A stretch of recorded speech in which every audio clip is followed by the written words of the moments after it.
All right, let's go. Just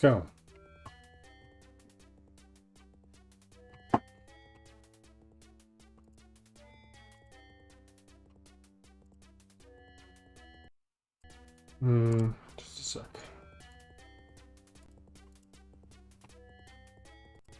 All right, I'm Airmath, and this is Ninja Gaiden 2 for DOS. So the NES version of this game is a timeless classic, and the DOS version of the game is not a timeless classic. So let's just get started.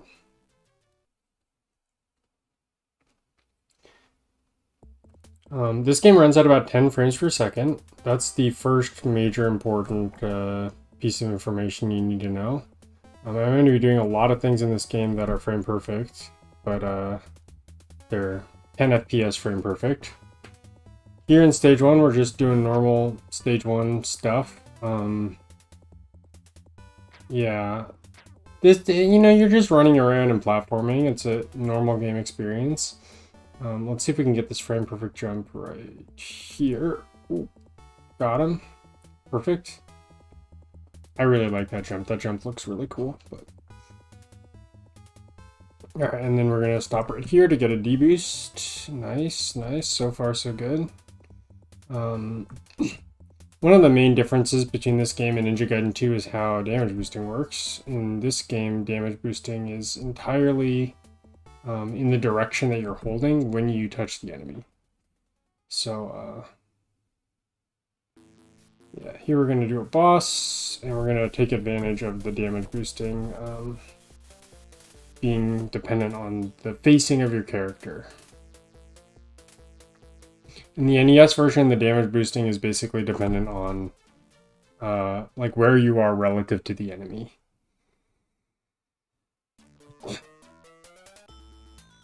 Alright, this is 2-1. This is also a pretty like normal stage. We're gonna do a lot of oh shoot. We're gonna be doing a lot of frame perfect jumps. This jump right here is frame perfect. Yeah. This jump right here is frame perfect. Lots of frame perfect jumps, but obviously it's 10 frames per second, so that's a huge most games are 60 frames per second, and people can do frame perfect jumps. Oh boy. This one, I jumped early, but it still worked out because of subpixels. Don't worry about subpixels.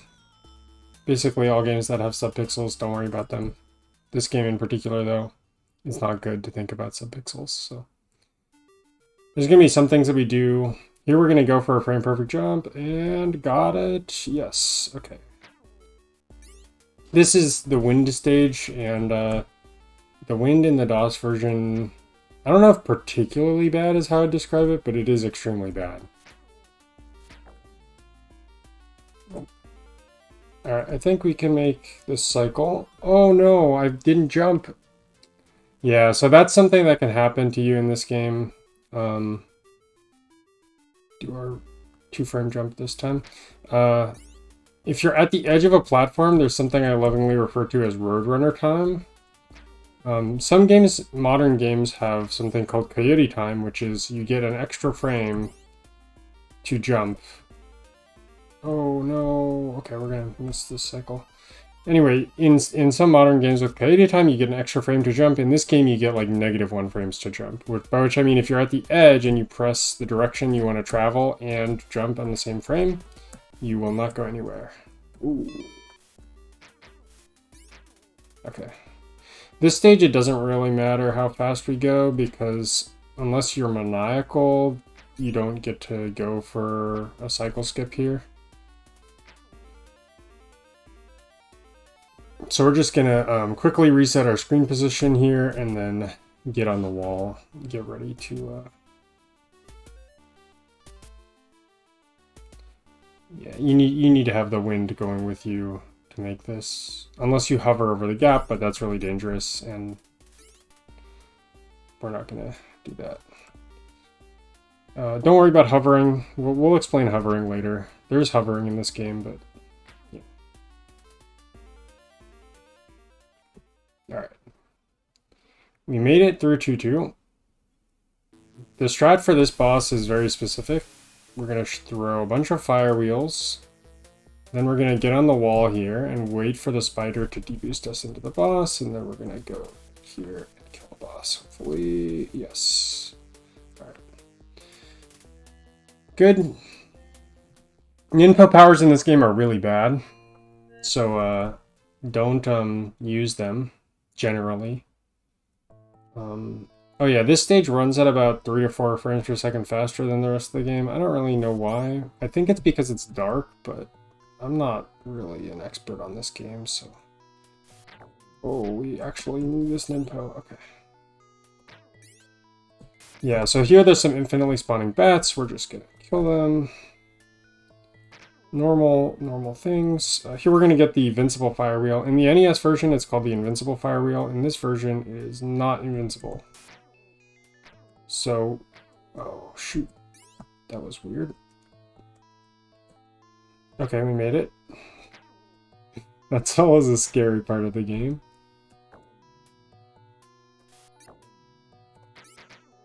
Okay. Okay, we're through. Good 3-1. 3-1 is one of the dangerous stages. I mean, actually, every stage now is dangerous, but 3-1 is like especially dangerous. Is it though? I don't know. It's dangerous. And we didn't die, so that's something to be celebrated. There's a frame perfect jump there.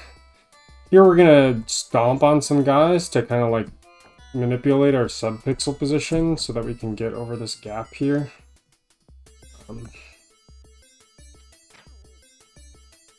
Yeah, so that's a thing. Don't worry about it. Just don't worry about anything that's happening. Okay. Oh no! That was... Okay, well... Oh, shoot. And of course... Oh no, other knife guys being kind today. Oh, shoot.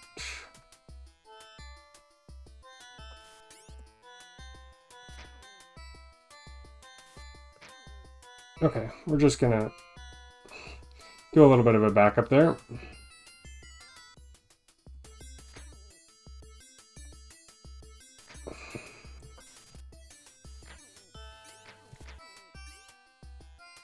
That's actually not the end of the world. We still have one clone, which means we're going to be able to do the deboost strat up here, because we're going to get a clone when we're up there. Get this clone, please. Thank you. Alright, we're through. Alright, this fight can go really well or really badly, depending on how you manipulate it. This looks like a good setup. Yeah. Most of the bosses, you just want to let your clones kill them, because the input powers are really bad, as I stated before. But yeah. That was an okay 3-2. That mistake is costly, but it's not the end of the world. Alright, now this is where the game gets kind of real, so I'm going to have to focus, but we'll see how it goes. This is the fire stage. You can't see anything in this stage. It's really bright, and I have to explain P speed. Oh, we got the fire wheel. That's bad. We don't want the fire wheel. Alright, so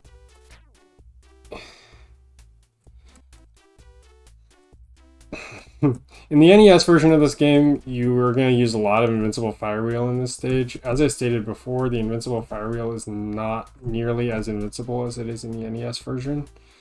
So, there's a couple of strats for using the Invincible Fire Wheel, but for the most part, you just shouldn't use it. Okay. Like, I was in the animation, I got hit. Alright. So here's where I have to explain P speed. This game has 3 acceleration frames you can be on. And for all of this, we want to be on the 3rd.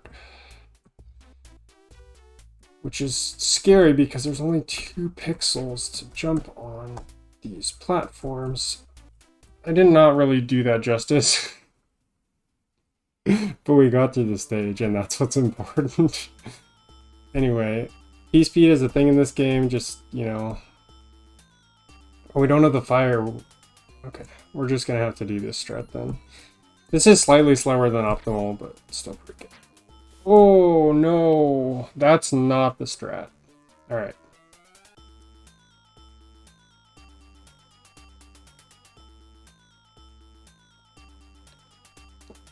Yeah, that's a frame perfect jump right there, and I just missed it. That's okay. That's how that's supposed to go. Yeah, a lot of the jumps in this game are something where, like, you can't actually realistically do anything other than what we're doing, so there's no, like, marathon safety. Okay, here's a jump where we're gonna have to do a hover because it's actually impossible on the subpixel that I'm on. So, good luck getting through that part casually. Actually, never play this game casually. Would be my recommendation, at least. Alright, we're gonna reset our screen position. The screen position is important because you die if you don't reset it. Okay, this strat coming up here is really dangerous, so we're just gonna hope that it goes well. Yeah, we're gonna do a hover over those gaps. Some of these gaps where we're hovering, you can do a pixel perfect, frame perfect jump, but we're just not going to do that because, you know, it's a marathon. Alright, Claw Guy is a great boss. I love Claw Guy. And that's because he's really easy. You want to get on the wall here so that you don't spawn inside of a pit on the next stage. Just fair warning to any of you who are going to play this game. Spawning inside of a pit is bad. Alright, this stage has kind of a lot going on, so I'm just gonna try to... We're gonna start off with a deboost here. We're gonna deboost off of that guy, and then we're gonna go down here. We're gonna clip through the wall. Walls are really easy to clip through in this game. We got the good deboost this time. That's good. Oh, if I was paying attention, I would have gotten the Invincible fire reel. Alright, well, whatever. Oh, shoot. Alright, we want to get that scroll. The scrolls give you 10 bonus ninpo.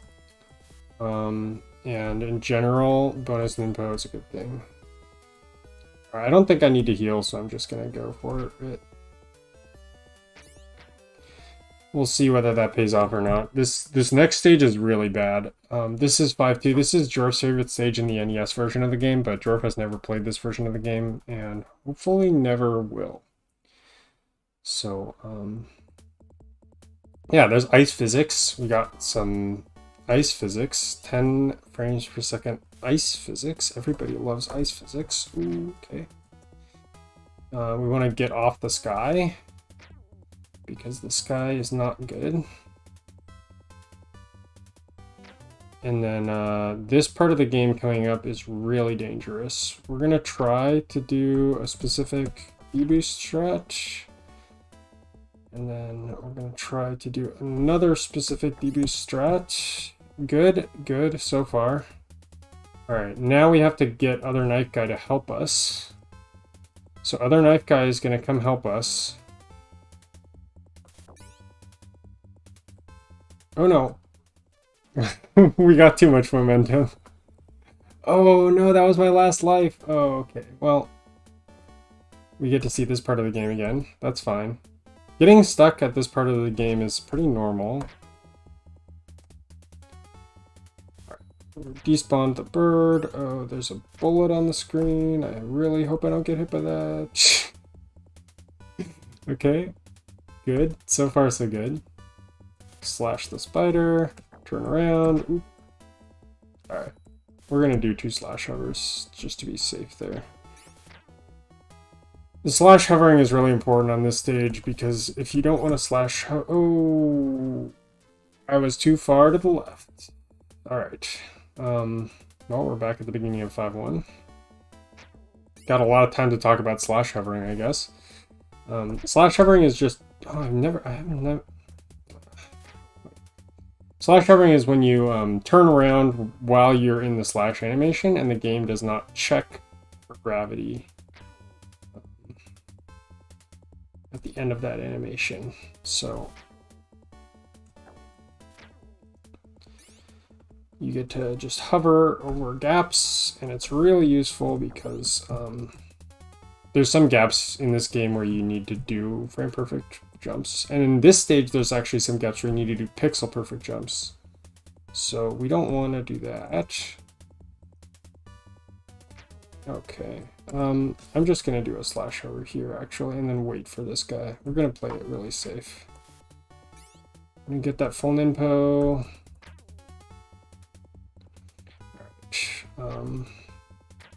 Maybe wondering how I'm gonna fight Ashtar with no clones, because you know it's a pretty dangerous boss fight. But it's actually super free. Oh, we're gonna do 2 just to be safe. Okay. This is part of the game where you have to be really careful because your subpixel affects things, and unless you have a good subpixel, sometimes you have to do 2. Okay, we made it. We didn't get subpixeled. That last part of the game is really terrifying because you have to do like 4 pixel perfect jumps in a row if you want to do, if you don't want to do those slash hovers. And yeah. Frame perfect jumps are not too bad in this game. Pixel perfect jumps are not good. Especially this far into the run with that much to lose. You can see we lost like so much time. So you have to reset the stage. Okay, so this is 6-1. The game is actually pretty chill at this point. I think this is one of the chiller stages in the game. The only hard part of this stage is we have to boost past some infinitely spawning bats. Oh, I almost didn't wait. You have to wait for like 1/10 of a second there, otherwise you die.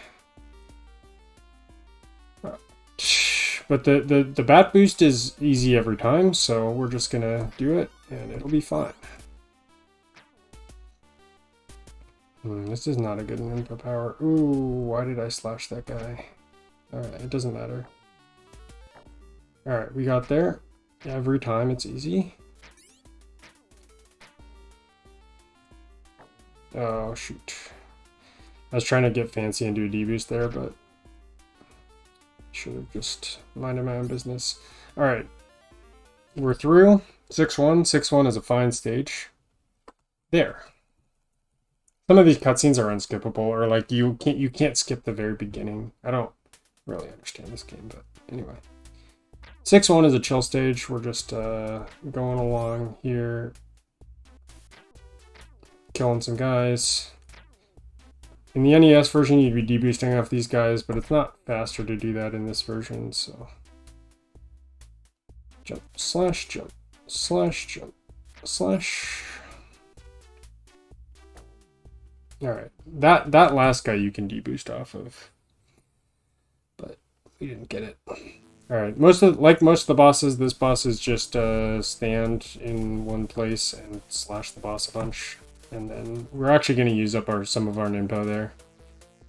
The main reason we're getting all this ninpo and like getting the scrolls and stuff is for the final boss actually, because the final boss is quite challenging if you don't have any ninpo. One of the only bosses that's quite challenging if you don't have any ninpo, but yeah, the ninpo powers in this game are really just quite bad. Actually, a lot of things in this game are a lot worse than they are in the NES version. Like clones, for example, in the NES version, you can kind of like stack up the damage. In this version, you can't. So like having your clones attack while you're attacking the boss doesn't do anything. Alright. That rolly guy sometimes gets you, but we are free today. Alright, you want to be really careful when you're doing upwards transitions not to press any directional button. Oh shoot. That was a little bit sloppy, but that's okay. If you press a directional button during one of these vertical transitions, you die, so don't do that. That screen I just went through is one of the scariest screens in the game, but it was easy, so... It's not really that hard, it's just like if you mess up there, you probably lose all of your lives and have to restart the stage. Alright, we're into the final stage in the game, 7-2. Shoot. We're gonna start off with a frame perfect jump here. And then get some ninja powers. We're gonna try to get the Invincible Fire Wheel on the screen because it's gonna make some parts of, it's gonna make the actual boss fight at the end of the game a lot easier, a lot faster too. So okay, got up there. That screen can go a little bit badly if you're not careful. We want to be really careful not to die here, because if we die here, oh, that was really cool. Then it's really bad. Basically, orbs stop spawning, and then you can't get any health, and you have to decide whether you want to fight the final boss with health or clones or what. Oh no! That happens sometimes if you have a bad subpixel. Alright. We are gonna definitely take a reset there. Yeah, don't have a bad subpixel going in, basically, is the moral of the story. We just have to do this screen again. That's fine.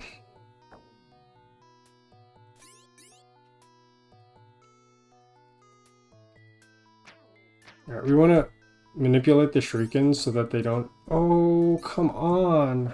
And then I didn't jump. Well, that happens sometimes. I think this is fine. I think we're not permanently screwed. We're just... Oh, come on. This jump is extremely hard, and you need to do it to get that full ninpo.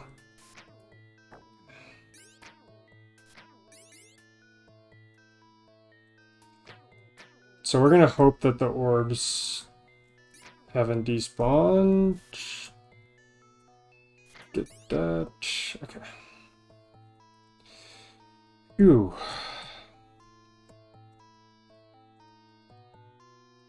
That was a little bit slower than I needed to take that, but that's okay. Alright, we still have orbs. That's a good sign. If you don't have any orbs in this screen, then it's bad. Well, obviously it's bad, but... Alright, this time we're going to do a slightly different strat, where we bypass the entire need for that part of the screen. Because I don't trust my subpixel. That's okay. Deboost off this guy, slash that guy, deboost off this guy. Wait for a sec, and then get that. Alright, we're through. Gonna fight the final boss now. What is this place? That's a good question.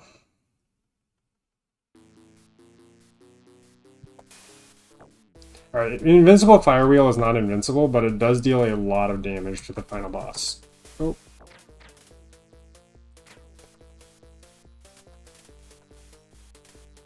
Alright. These fires can attack you during this part of the game, but we're gonna kill them. Alright, that was a pretty good final boss fight. Irene? Yeah.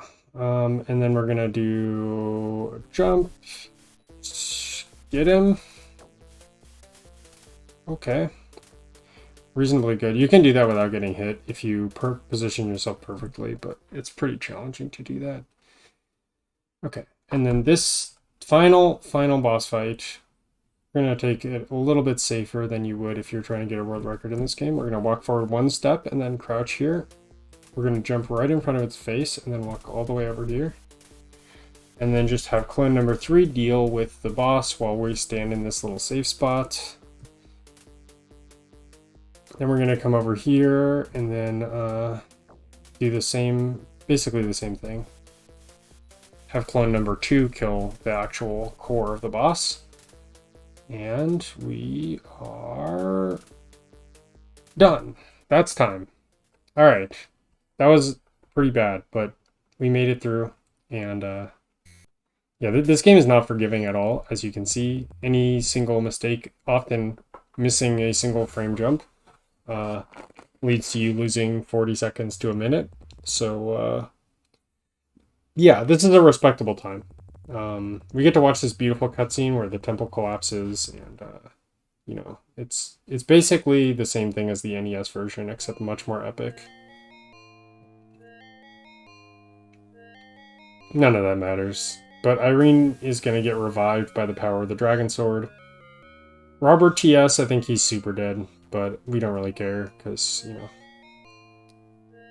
Look at Ryu's face. He's pretty handsome. Even I have to admit that.